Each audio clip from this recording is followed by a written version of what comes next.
Do you know how much time you would have to react to an imminent nuclear launch? This is information worth discussing right now based on what's going on overseas, and it's something that could eventually save your life if we ever see that type of escalation where we are. And this is something we need to talk about because it's a very unlikely scenario, but if it ever reaches that point, it could be the difference of survival. If you're worried about preparing for the escalation overseas and you want to be like me and continually look like you're more and more living in the Cold War era, then hit the subscribe button below because I think we can do both of those things together. Now, something you have to understand is that conventional wisdom for a very long time has said that in order for other nuclear superpowers like Russia or China to actually reach the United States with intercontinental ballistic missiles and nuclear warheads on them, of course, it would take about 30 minutes. And that 30-minute time isn't what you would get in order to react to it. That 30-minute flight time would also involve the US response. And that's actually what we have to talk about when it comes to how much time you and I would have to react to these situations, okay? So understand, yes, it could take about 30 minutes for these ICBMs to reach the United States if they're land-based ICBMs. Also understand that if these missiles were actually submarine-based, they could take 15 minutes or less depending on their location. Definitely something else worth considering and worth keeping in mind because obviously we know that there are nuclear capable submarines all over the entire planet right now as we're speaking. And another unknown factor, which could probably take even less time than a submarine deployment, would be satellite and orbital weapons that are actually in space and that we know countries like China and Russia already have access to, okay? Understand that hypersonic missiles are also an issue that can travel extremely fast, which might shorten the amount of time for that warhead to be delivered to US soil.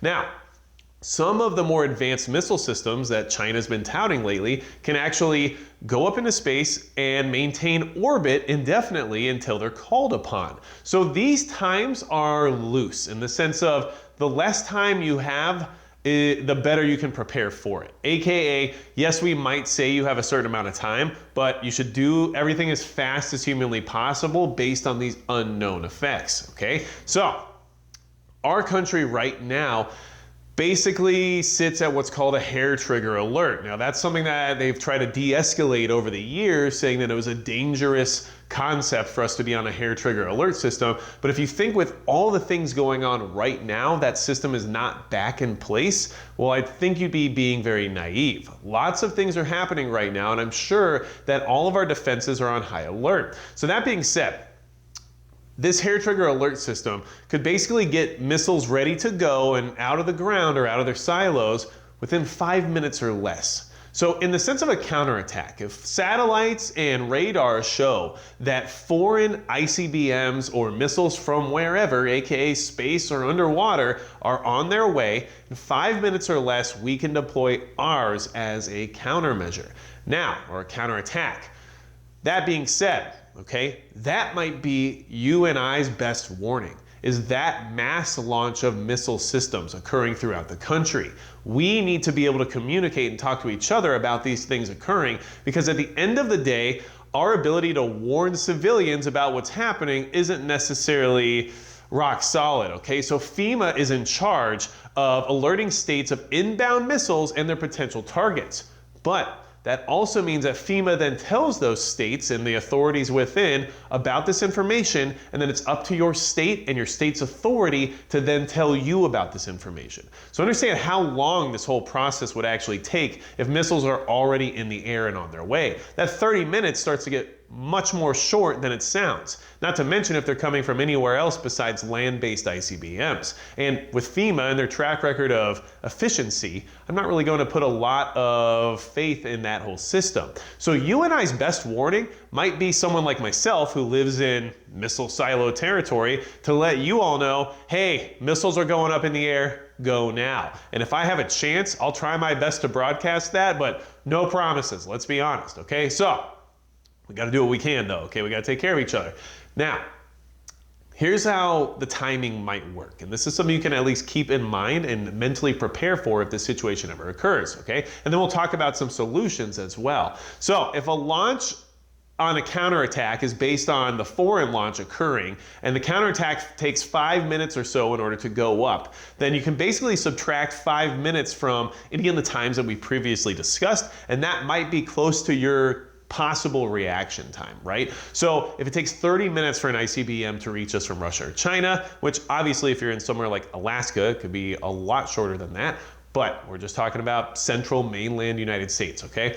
So you see the missiles go up, you have about 25 minutes or less if they're ICBM land-based missiles that are on their way. You have 10 minutes or less if they're submarine-based missiles. And if they're hypersonic or satellite or orbital weapons of any kind, that time might even be shorter. So just keep in mind that if you have the best warning you can possibly have, if this is a terrible event were to ever occur, you will have a very short amount of time to actually react to it.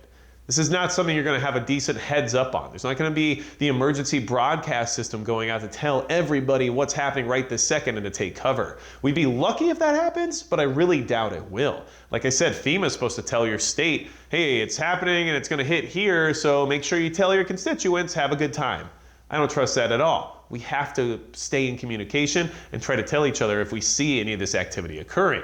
Now, there are some things we can do in order to be more prepared for this situation. There's some information you should already have in order to be ready for it. One of the things you can do is obviously find out where your local fallout shelters are. If you have fallout shelters in your locale, are they within 25 minutes or less? Because if not, they're probably not worth anything to you. If it takes you an hour to get to the closest fallout shelter, then it's probably not worth it because the warning you're going to have won't really be enough time for you to get there, especially depending on where you are. Of course, we know certain parts of the country will be more prone to attack than others, but this is just generalized information that you can use to your best ability, okay? So, if your fallout shelter is not 25 minutes or less away from you, then it's probably not an option. And just keep in mind that most of them are very outdated and under-maintained. So that being said, they still might not be the best place to be, but if you're in an apartment or you have no other options or you don't have a basement or whatever it might be, it's still probably better than where you are. So these are things you should already know and be aware of right now. And there are, just search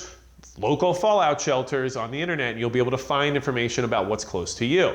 Now, keep in mind that on your way to places like fallout shelters or anything like that, it might be a good idea to have some personal protective equipment, like the stuff you can get from Mira Safety, which is still available as of right now. There are links in the description as well as in the pinned comment if you need things like gas masks or filters, but they also still have what they have in stock is ThyroSafe, but basically potassium iodide tablets, which are really in high demand right now. So if that's something you're looking for, I would definitely go to their site and check it out. But at the end of the day, that stuff is running out quick because people in Europe especially are very worried about the current situation.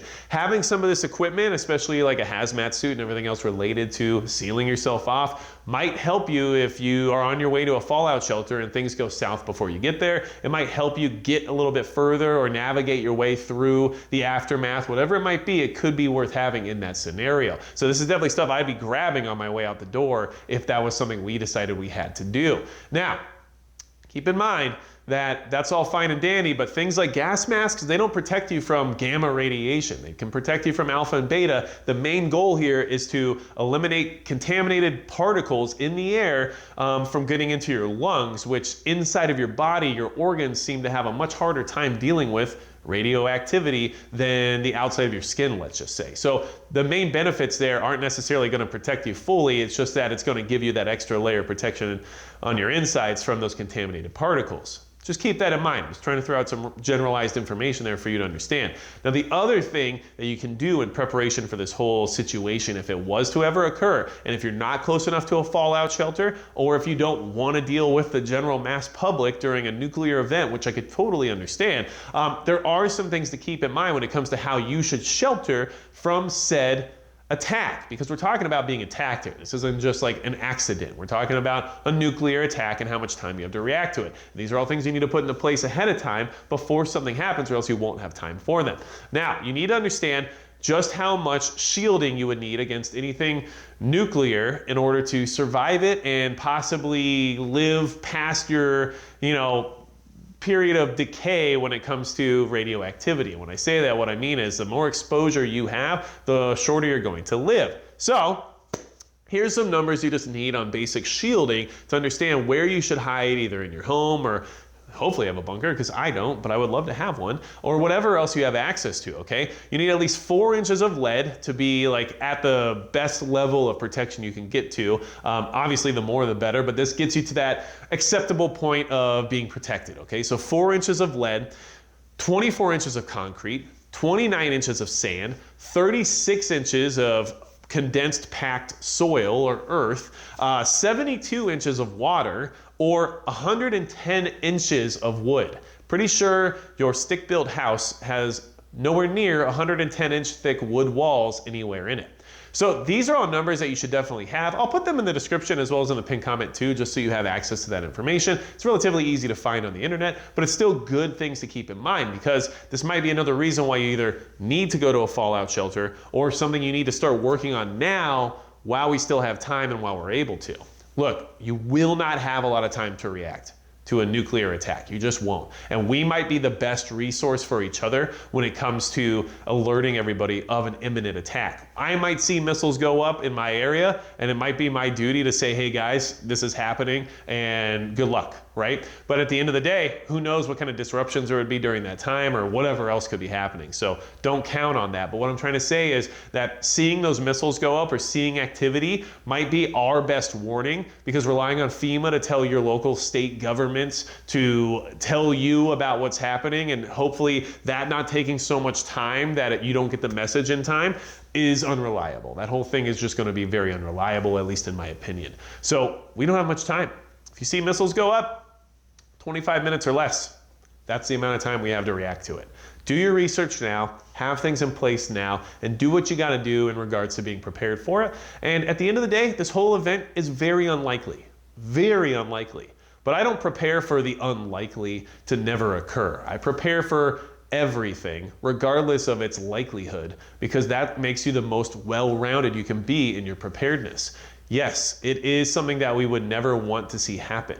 But at the end of the day, if it does, you better believe I'm gonna try my best to survive it, and I'm gonna be over here enjoying my, beans and rice and whatever else it is that I have stocked away for it, and just being glad that I survived with my family. So that's something that you should definitely be considering right now and making plans for if that's what we have to do. Either way, find out the information you can get now, make your plans ahead of time, and just be ready to react if this time ever comes. You won't have time to Google it once those missiles go up. I'm just letting you know. And that's gonna be it for Magic Prep.